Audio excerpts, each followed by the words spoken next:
And welcome everyone to another Smart Money Circle episode. I'm Adam Sarhan. With me today is Mark Bertolini, who's the CEO of OSCR Health. Ticker symbol is OSCR. Mark, thank you so much for taking the time and welcome to the Smart Money Circle. Great to be here. Thanks, Adam. So, Mark, I always like to begin. Can you please tell us your story and how you got to where you are today?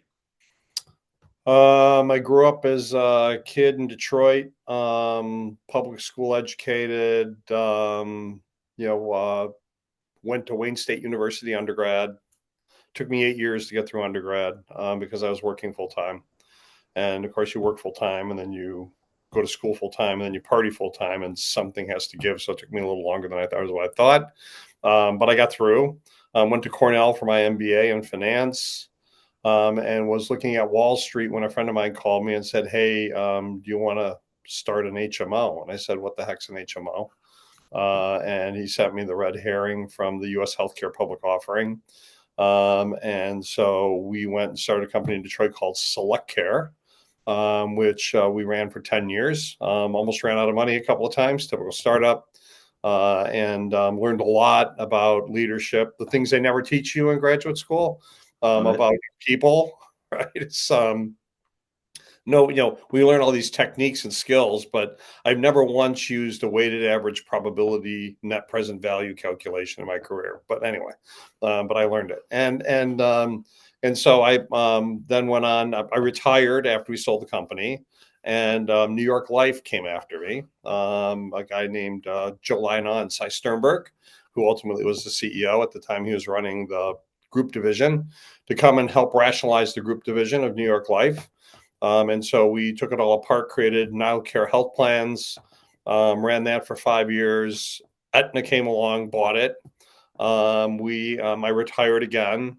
And then Cigna came along and said, "Hey, do you want to come and work with us?" And I worked with them for a while. And my son got sick, and he got sick with a cancer that was incurable. And I quit my job. I moved into his hospital room with him for a year and a half, and today he's 39 years old. He's got two daughters. He's married, and he's a quant guy. His journey through madness actually made him a savant in math, which was kind of interesting to watch because he couldn't get it before. I used to spend hours with him on his homework. When he got well, I went. Aetna was looking for somebody to come and help turn the company around. I had been part of what created the problem when they bought my company, and then I started the journey with Ron Williams and Jack Rowe. I was at Aetna from 2002 to 2018, so 16 years, CEO the last nine, chairman and CEO in the last nine, and we did the CVS deal. And then I was at home, and Ray Dalio called me and said, "Hey, I'm looking for a way out, and I need to have a better board governance process, management process. Could you come and join the board?" So I joined the board. We built out the whole board structure. We created a deal with Ray. Moved him, to where he wanted to be. Started running the company. I went back to the board, and Oscar called, and I had been talking to Josh and Mario for probably, I don't know, 5 years, and they wanted me to come on their board. And I think boards are deadly, death by PowerPoint, and spreadsheet. And so I said no, but I ultimately gave them an hour a week. We would get together and talk about major issues. And as I was going back on the Bridgewater board, they turned to me and said, "Hey, you're not working as a CEO anymore. How about coming and running Oscar?" And I joined the team on April 3rd of 2023, and the stock was at $4.50. And we've had a pretty good ride since then. Company wasn't profitable the first 10 years. It's now profitable. And so we're on our way to what I think is a really bright future. I love it. What a remarkable story. So it's almost like The Godfather, where they pull you back in every time you kind of get Yes. retired. It's one of my favorite lines. Just when I thought I was out, they pulled me back in. Right, right. Love it. All right, Mark. Let's talk about. I'm going to ask you some questions later on about some of those timeless lessons you've learned. But for now, let's talk about Oscar. Please let us know what the company does and some of your competitive advantages. Sure. We take care of currently 1.65 million people, all in the Affordable Care Act. So we take care of people who otherwise couldn't afford insurance. We provide a set of products for them. We're in 18 states and 150 markets around the country. We provide a unique product. We have the first health insurance platform that is new since 1972. So we have a brand new platform we built on our own. We have one single database with one version of the truth. And so we're able to use large language models and artificial intelligence on the back end of our business to great effect, creating efficiencies, et cetera. We offer bespoke products to specific populations, like a diabetes program for people with diabetes is one of our most successful benefits. We have a program for people who have COPD and asthma. It's called Breathe Easy, again, with great success. We have a product called Buena Salud for the Hispanic population, but we have variations depending on the specific Spanish they speak, so that they can choose the kind of language they want to interact with us, the service people that they work with, et cetera. And that is one of our most popular products. It has an 89% net promoter score. People just love it. The overall company has a net promoter score of 66, with an industry that has an average of 0. So we have a distinct advantage. We have high retention. As a company, people like to stay with us. They stay with us longer than they otherwise would in other competitors, which are in the high 60s and low 70s. And we continue to grow. And so last year we grew by almost 600,000 lives. As we got the company straightened out, we took a year off in 23 to get the company straightened out. And now we're now off to building more and different kinds of individual products, not just ACA. So individual consumer health reimbursement accounts, gig economy workers. We're looking at a version of Medicare Advantage that's run by health systems versus insurance companies, closer to the customer. So we're building out all this new product and capability to create a larger individual market in the United States. And we believe that that's the best product for every American, is a product they buy that's unique and important to them, not something an employer buys on average. Okay, gotcha. So from a growth standpoint, I know your company was losing money, like you said, and now you guys are projected to be profitable, and revenues are expected to grow very nicely going forward. Yeah. So can you speak to that a little bit, so we understand the growth potential? I know retention, you said it seems to be very high. Where are those markets? And please go ahead. Well, first and foremost, you need to run an effective insurance company. And that was one of the issues I found. I spent my first 10 weeks at Oscar just doing deep dives and looking at all parts of the business, and kept a list. And, there are just certain things. And health insurance companies are really banks. We take in money, we invest it, we pay it out, and we keep the rest. And so, in that version of the world, you have to do things like fraud, waste, and abuse, and you have to have good systems to take care of customers. We implemented large language models last year across the back end of our business for service and claims processing that yielded an 800 basis point reduction in our operating costs. So once we got the company running right, and that's the first pillar of our strategic plan, is, let's run a great company. Yeah. That moved us to profitability. Gotcha. Now, once you get to profitability, the expectations of the street, they stop asking you, are you going to still be in business next year? And when are you going to grow, and how much more money are you going to make? As you know, that's the way the street works. And so we created our first strategic plan last year. We met with the street in June and showed them a trajectory of, 5+% margins by 2027, a revenue flow that approaches $16 billion. And that all bodes well for a company like ours in being able to develop internally generated capital. So we had to learn the term, we internally generate our capital so that we can grow. We don't distribute our earnings to our shareholders. And so that internally generated capital needs to be then invested in the right places. So what's next? What's going to be important to Americans? How do we best think about healthcare? And one of our memes that the team always gives me a hard time about, what I think is fun, is we're a pirate ship filled with cannons among Spanish galleons filled with gold. All we have to do is compete effectively and take the business. I love it. Okay, so let's shift the conversation now and talk about some timeless life. You have an amazing career. You've learned a lot. You've done a lot. You've been very successful. You've overcome personal challenges and also professional challenges, and you're here today. So the first question for you is risk management. How do you handle risk, and what are some mistakes you see people make with respect to risk management? I think a lot of people, first and foremost, try to avoid risk. and you can't. I mean, in the insurance business, that's all we do is risk. Right. So it's how do we assess risk? How do we assess it in a way so that we can create the plans to be able to handle that risk effectively, no matter how it turns out? And you can never predict it accurately. It's Hmm. the world happens around you. And Right. and so one of the things I tell my hedge fund investors is you guys get paid a fortune to lay awake at night hoping that what I told you is true. I build operating plans and strategic plans that give me multiple pathways because I know the world's going to change as I move forward. And so a strategic plan is not a point in time that we shoot for. It is what is the next best step today based on what's happening in the market, based on what we know our competencies and capabilities are, and how do we win? And so it's not a what does the spreadsheet tell us is true? It's what do we need to believe about the inherent risks in that spreadsheet, the variables that move it the most, that what do we need to believe as a team that says we can assume these risks and win?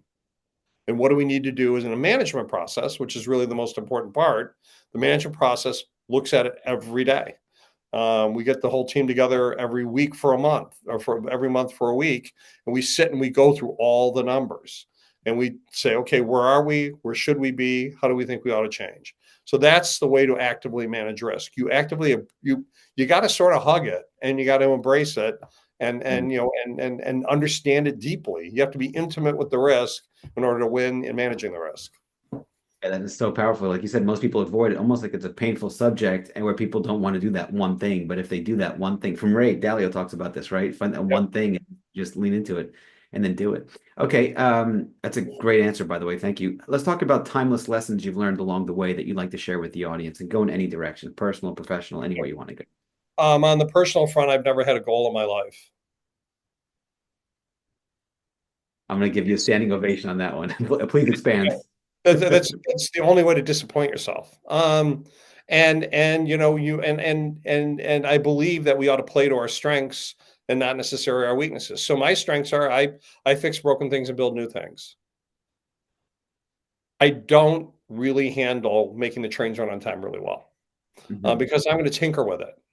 You know, my kids always say to me, Dad, what do you want for your birthday? So I want to drive a Zamboni machine. I was a goalie playing hockey in school. And, I always watch that machine going around, and that can't be the only pattern. Well, the Zamboni is not for you to figure out new patterns on the ice. It's Right. to play hockey. So you don't Exactly. want me running the Zamboni machine because we'll never get done. And so that's sort of the way I understand myself. And instead of trying to be a great operator, I look for great operators. That is so Who's going powerful. to fill in and help me be a winner? And I love those people, and I take very good care of them. I understand the questions. I know how to do the work, but I'm not patient enough to let it run the way it should run. I want to always tinker and make it better. So that's why I don't do operations. And so that's one thing. So this whole idea of, geez, I want to be this by then, and all these other, I view all of it as luck. Luck, defined by Mark Twain, was a prepared mind at a moment of serendipity. And so what you have to do is you sort of have to be assessing everything going on in your world and saying, where can I win? How can I do this? And I think that is far more effective. A, you don't disappoint yourself because you didn't hit some number you thought you should have by some certain time. And secondly, it's a joyful journey. And if you learn along the way, there are two things I look for in executives: curiosity and courage. I don't. I think experts are X's are a has been and spurts of drip under pressure. I want people with curiosity and courage. I want people that are curious about why things work the way they were, and the courage to act on how we can make them better. Those are the winners in the world. Yeah, I absolutely love that. So I know I don't know. I tell people I'm lucky if I can tie my shoes, right? So the whole point of the show is to get timeless advice from the smart money. There's the courage to act and ask the questions and learn because I got one job in life. It's just learn. So I love that curious mind. And I love what you said about knowing your strengths. Like I'm very good at big picture stuff, but I'm not good at the micro details. So find somebody who's good at that, Yeah. uh, which is brilliant. So, okay, next question for you. The other side of that, timeless mistakes. What are some timeless mistakes either you've made or you've seen people make, and how do you avoid them or The learn from them? leading, the leading cause of failure is success. Love it. And it's when you get comfortable and you think everything's going well, and you got the management process down, and you're looking at the metrics, and all the metrics are right. And underneath those metrics, the world changes. And you're not going deep enough as the world gets more sophisticated and complex, like medical care. I mean, at Aetna, for every 50 basis points of change in trend, it was $980 million of underwriting margin. Wow. Wow. Little, little movement, big change. And so when you're looking at those things, you have to make these assessments continually. So every morning at 6:30 at Aetna, I got the run of the reserves from the last of the overnight, the 98 billion in reserves we have. I got the run of them to say, how are we doing on trend? And if trend wasn't where I thought it was going to be, everybody's phone lit up because it was Yeah. time to get to work and figure out what was going on. But most people in talent and in business and in the operations of a business wait too long to act. Wow. That's really, really powerful. Nobody has ever said to me, geez, I moved too soon on that person. No, Yeah. you know. Yeah. You just know. You watch and you know. And so you always and hope is not a strategy. So you can't hope that it's just going to somehow get better or miraculously. So you have to dive in. So when I deal with people, I actually take the poorer performers and spend more time with them. And I ask them for a commitment to spend more time with me because we're going to talk about how do you use your calendar? What kind of things you're looking at? What did you do this week that made a difference? So that I can get an assessment of one of two things. There are two reasons. Well, there's actually three reasons people underperform. One, they're sociopaths and they intend on doing harm. We know Fair enough. those people. We can see them. The other two are they don't know how to do it or they're not suited to do it. And Right. the difference is profound. If they don't know how to do it and you start working with them on a shorter interval basis, like I do, and you give them suggestions and they come back and go, you know what? Oh, that's amazing. The sales funnel really works if you optimize it at each level. Wow, that's great. Thank you so much. Or if they come back and go, I don't operate that way. That's my thing, not my thing. Then you know they're not appropriate for managing the sales funnel because you got to be on it every day in order to win. And so in that case, you move them somewhere else, or you let them develop outside the firm, as I like to say.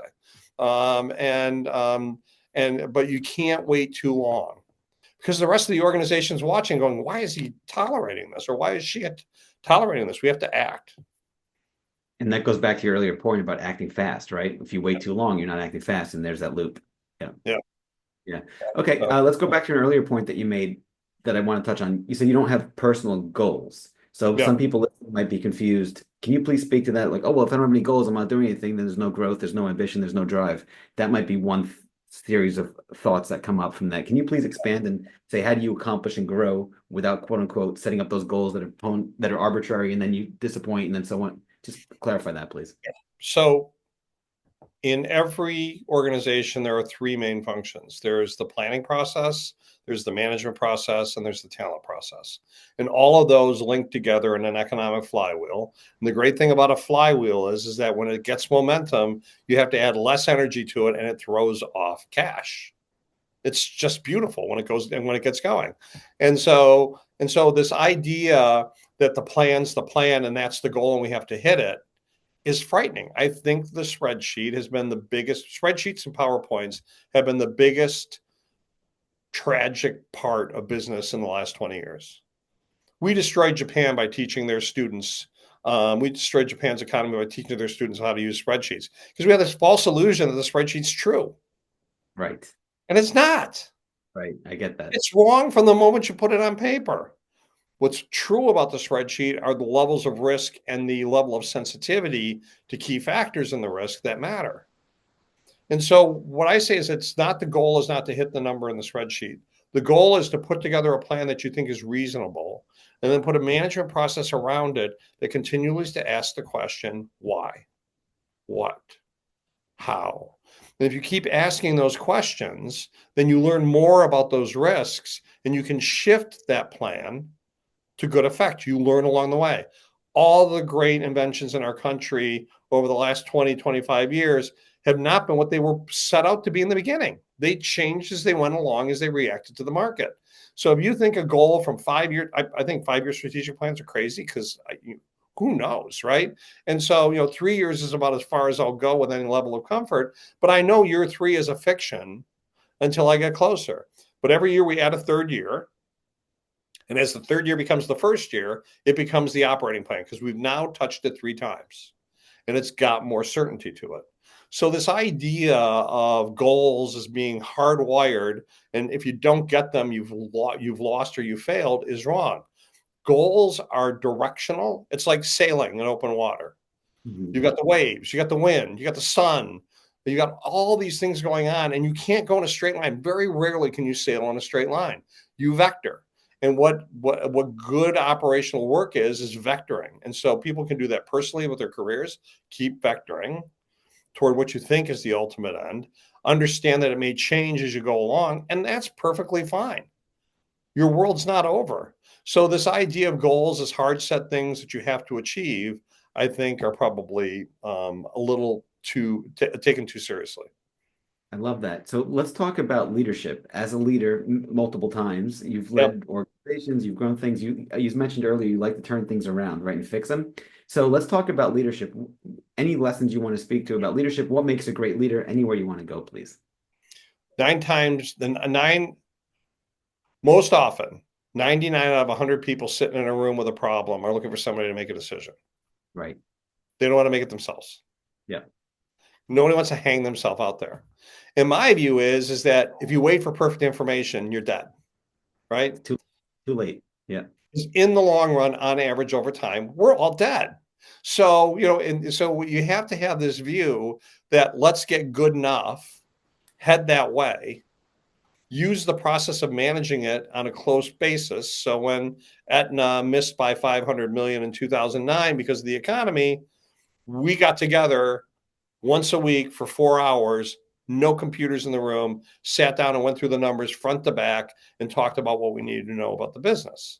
And if we didn't have the data point we needed, we went and got it for the next week. And the teams worked all week long. And instead of turning it around in 2 years, we turned it around in 3 quarters because we were on it. So this attention to the variances against what you thought was going to happen is the most important thing, and acting on them matters.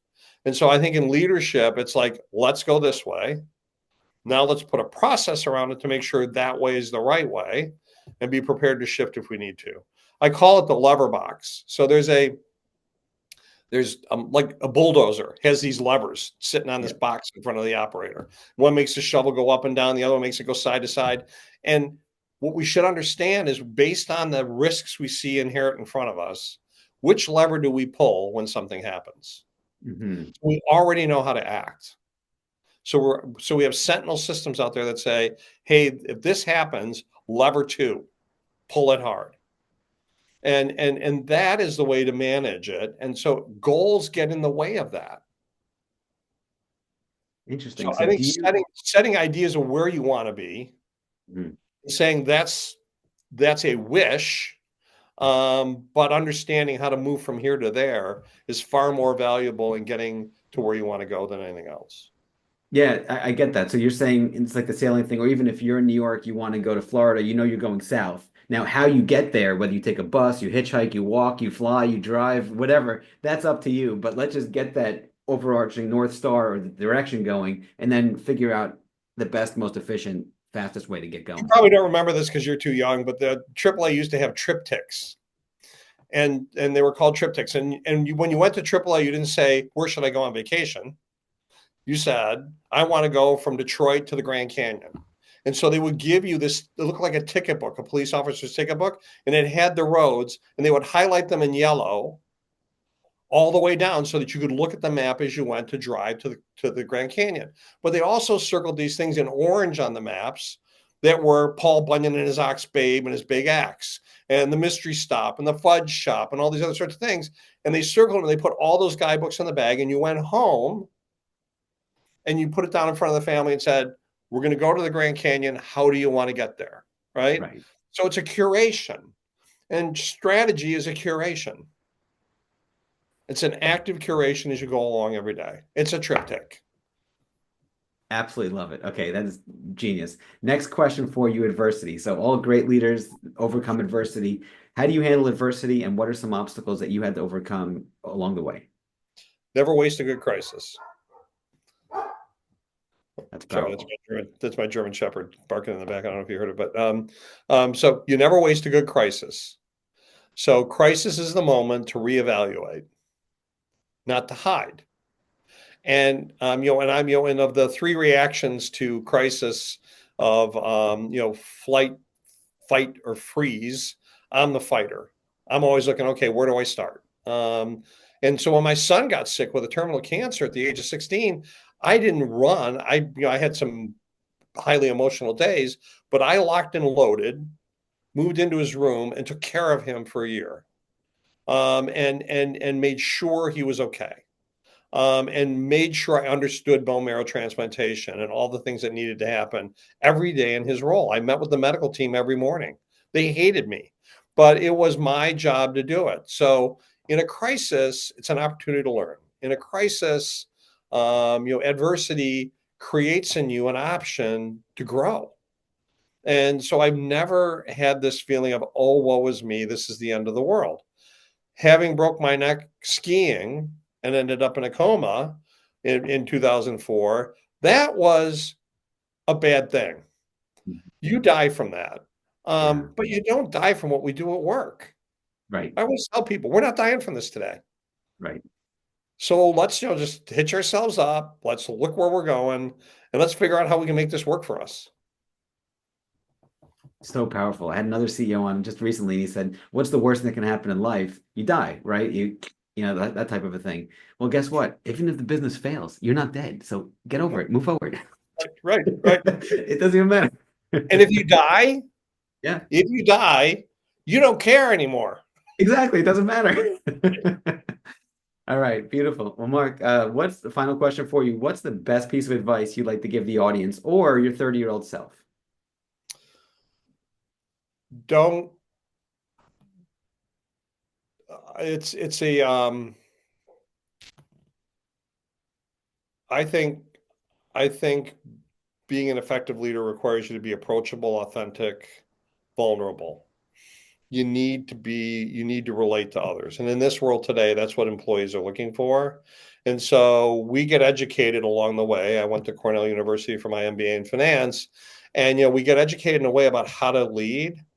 And I remember when Ron Williams and I were working together, and Ron's an amazing guy, great mentor for me, taught me a lot. Used to say, "You need to be like this, Bertolini," and I did it. And so I got this. So 6 months after I became chairman and CEO of Aetna, he was still hanging. He was hanging around to help me for 6 months. And at the end of it, we had dinner. He said, "So how did it go? How's it going?" I said, "Ron, you made me wear a tie to work every day. You made me shave. You wouldn't let me ride my motorcycle to the office. You told me to be, reserved and hold back. And you gave me this beautiful box, this gift, and said, 'Here it is for you. You're going to be the next chairman and CEO of Aetna.'" And I opened it up, and it was a box of fetid crap. And Wow. he started to laugh, and he goes, "You got it earlier than I did." And the whole idea is that you have expectations that you should never create in a way that disappoint you. What you should do is enjoy life as a journey, and you meet all these amazing people on the way. That was one of my I networked like heck when I was younger, to learn from others and to build my heuristic.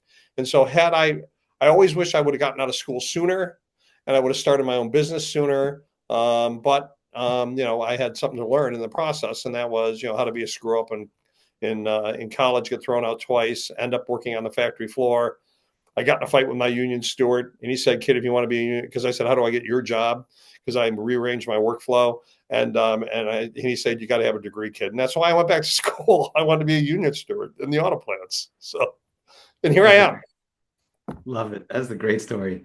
Well, in closing, any final questions that I didn't ask, that anything that you want to share that we haven't touched on?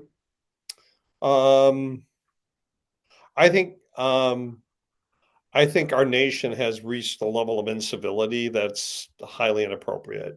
What recently happened with Brian Thompson at United Healthcare, where the guy wasn't even a member, and he gets shot down in the streets of New York, is unconscionable. I can't imagine it. I understand the frustration of Americans around healthcare. It doesn't work for them. And so as we go forward here, I think we need to work together on what works right. And I think it needs to be an individual market for individuals to buy what they need. And so, we're not going to solve this by throwing rocks at each other. We're going to solve by saying, okay, let's talk about what works and what works for you as an individual. We're all healthcare consumers. Every one of us has a story about healthcare doesn't work for them. And we should start in earnest talking about what it makes to change. And if it means no insurance companies or whatever it is, let's come to that conclusion and move forward. But let's not make it personal attacks and threats that aren't going to move the ball at all. So that's what I would say as a parting gift. Well, Mark, thank you so much for taking the time today. It's been absolutely fantastic. Hopefully, we'll have you on again because this was absolutely, it's a gift. So thank you kindly. Thank you, Adam. Thank you for inviting me on board. Good to meet you and spend time with you. Likewise.